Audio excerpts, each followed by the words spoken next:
বেগম খালেদা জিয়ার মৃত্যুতে ৭ দিনের শোক পালন করছে বিএনপি। এই মুহূর্তে নয়াপল্টনে আছেন সহকর্মী মাহাদি ইসলাম ধ্রুব। সরাসরি যাচ্ছি তার কাছে।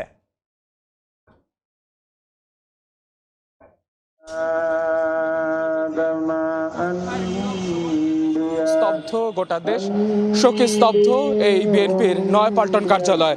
এই নয়াপল্টন কার্যালয়ে বিএনপির যেটি পূর্ব ঘোষিত কর্মসূচি রয়েছে যে বেগম খালেদা জিয়ার মৃত্যুতে কালো পতাকা উত্তোলন, জাতীয় পতাকা অর্ধনমিত করা এবং শোক বই স্বাক্ষর করা।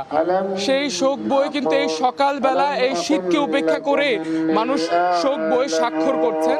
আমরা দেখছি যে সকাল থেকে কিন্তু এই শীতকে উপেক্ষা করে বিভিন্ন এলাকা থেকে মানুষ আসছেন এবং তারা আসলে এই শোক বই স্বাক্ষর করছেন। শোক বই তারা বেগম খালেদা জিয়ার প্রতি তাদের স্মৃতিচারণ করছেন। একই সঙ্গে তারা আসলে তাদের যেটি প্রত্যাশা আগামী রাজনীতিকে নিয়ে সেই বিষয়গুলো কিন্তু আসলে তুলে ধরছেন।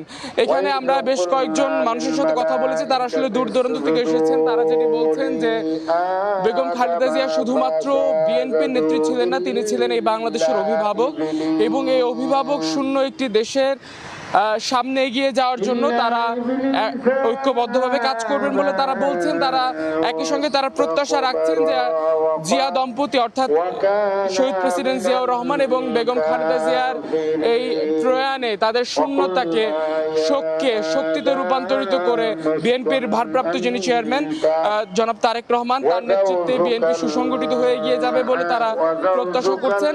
আসলে এখন ঘড়ির কাঁটায় 10টা কিছু পর, কিন্তু এই সকাল বেলা আসলে মানুষ যেভাবে আসলে এখানে আসছেন এবং গতকালকে আমরা দেখেছি কিন্তু এই নয়াপল্টন কার্যালয়ে উপচে পড়া ভিড়, যে কার্যালয়টি আসলে স্লোগান এবং নেতাকর্মীদের পদচারণে উদ্দীপ্ত থাকে, সেই কার্যালয়টিতে আসলে শোকের আবহ। এই ছিল বিএনপি চেয়ারপারসনের, এই ছিল নয়াপল্টনস্থ কেন্দ্রীয় কার্যালয় থেকে আমার কাছে থাকা সবশেষ।